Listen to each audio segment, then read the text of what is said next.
ኣብ ሕገ መንግስቲ ከለላ ዝረኸበ መሬት ሕጋዊ ብዘይኮነ መንገዲ ናብ ካፍቲ ናይ ገባርን ካፍቲ ናይ ህዝብን ካፍቲ ናይ መንግስትን ኢድ ወፂኡ ናብ ካሊእ ይኸደሎ እዩ ሓደ እዚ ከዓ ሓደጋ እዩ ሓደ ትገባር ተጓሒፉ ዝወፀሉ ሓደጋታት እዩ ዝፍጠር ዘሎ for the long term ድማ ነዊሕ ግዜ ይኹን ኣብ ሚድል ግዜ ድማ ተጋሩ ዘይነብሩላ ትግራይስ ድሕሪ ሓደ ዓመት ትፍጠረላ ማለት እዩ ትገባር ተዘይወኒንዋ ባንክ እዩ ዝውንና ዘሎ ስለዚ ዋንነት መሬት ናብ ካብ ህዝብን መንግስትን ወፂኡ ካብ ገባር ወፂኡ ናብ ካሊእ ይኣተሎ ብሹም ዕዳ ማለት እዩ ብሹም ልቃሕ ስለዚ እዚ ገባርና ካብኡ ንላዕሊ ካፍቲ ዝልቀሖ ዘሎ ገንዘብ ጥራሕ እንተይኮነስ ትሪልየናት ተዝህብዎ እውን እዚ ትራሽ ዝኸውን ዘሎ ብር ትሪልየናት ተዝኾኑ እውን ኣየዋፅኦን ትሪልየናት ዶላራት ዋላ ተዝኾን ኣየዋፅኦን ካብኡ ንላዕሊ ተስፋን ዕድልን ዘለዎ እዩ መሬት ትግራይ ይብል ኣለኹ ፊቸር ኢኮኖሚ ናይ ዓለም ክቆፃፀሩ ዝኽእሉ ብወታደራዊ ይኹኑ ብኢኮኖሚ ክቆፃፀሩ ዝኽእሉ ኣብ ከርሰ ምድሪ ትግራይ ስለ ዘሎ ስለዚ እዚ ልክዕ ኣይኮነን ብመፃእ ትግራይ ዓይኒ ብመፃእ ወለዶ ዓይኒ ኣብዚ ዝጠናቐቕ ኣይኮነን ንሸሓት ዓመታት ወለዶታት እንዳተቐባበልዎ ዝመፀ መሬት እዩ ኣብ ሓደጋ ወዲቑ እኒአ እዚ ጠጠው ክብል ኣለዎ ትገባር እውን ናይ ምልቃሕ መሰል የብሉን ምክንያቱ ክጥቀመላ እዩ እታ መሬት ተዋሂባቶ ይጥቀመላ ትሕቲ 18 ዝኾነ ኣብኣ ዝነብር ካሊእ መንእሰይ ድማ ይጥቀመላ ደቁ ወይም ደቁ እውን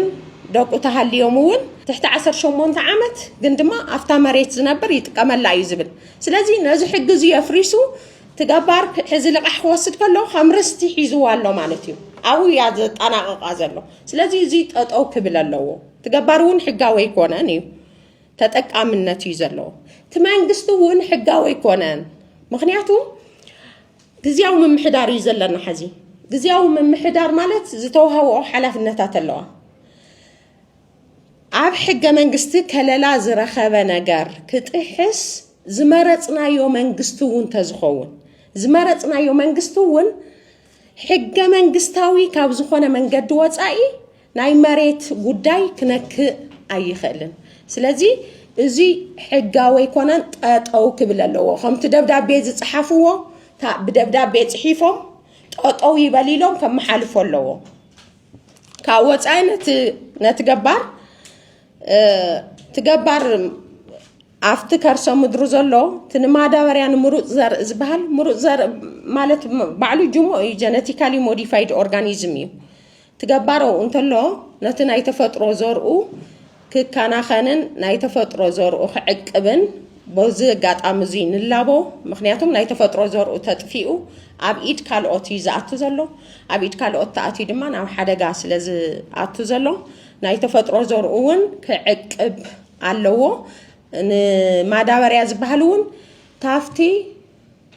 ሕዚ ዘላ ሕርጓቶ ንላዕሊ ተብ ከርሰ ምድሩ ዘሎ ክንደይ ናይ ማዳበርያ ፋብሪካታት ከፍሪ ዝኽእል ከርሰ ምድሪ ብዘይ ረብሓ ሓንቲ ፌስታል ዘይኾና ፅባሕ ንጎ ቅርሺ ይህግር ስለ ዘሎ እዚ ሓደጋ ምዃኑ ተረዲኡ ፅባሕ መሬቱ ኣይረኽባን ምክንያቱም ድሕሪ ሓደ ዓመት ማለት ሕዚ እያ ድሕሪ ሓንቲ ክረምቲ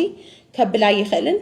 ብር ዲቫሉዌት እንዳኾነ ናብ ትራሽ እንዳተቐየረ እዩ ክኸይድ ስለዚ ወርቅን ልዕሊ ወርቅን ዝኸበሩ ማዕድናት ዘለዎ ናይ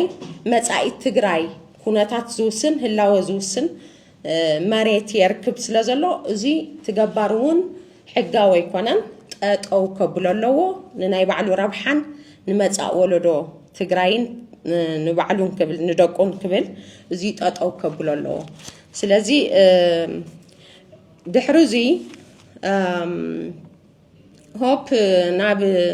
ክስታይ ከይንወርድ ንሕና تا نابزيا بهزوت صوعناكم مخنيات بمنجست تمريح يورد سلازلو already زفرمو زتونيو زفرمو جبارات النيو سلازي زي بتعمل حاجة سلازخونة أطوي بال يو سراويتنا من سينانون نزي أبغوني تكالنا خوينو نمتعي أو خبل نتمسوات زخفل اللو مريتون هزبون قبل أو قوني تكالنا تسليفو ناي حبار قالس خنقبر لوبا نقرب دياسبوراون كالي ناي حبرة سب كفالون كابزا مريت زي أواتساي كالي سلا زي بلو أب قوننا خوينو نزي عقات إموزلو حادة غازمت تقبارات كوخوننن خك علسن لوبوبا نقرب من سيناون ناي متساي عدل كازو السنجر أب كرسا مدري تقراي حاويفو سلازركب ناتكا عدل يتسلمت سلازلو أو قوني إنستيتيشن ناخونكا أو قوني تكال ناخونكا فتك علس لوبوبا نقبر يعني اللي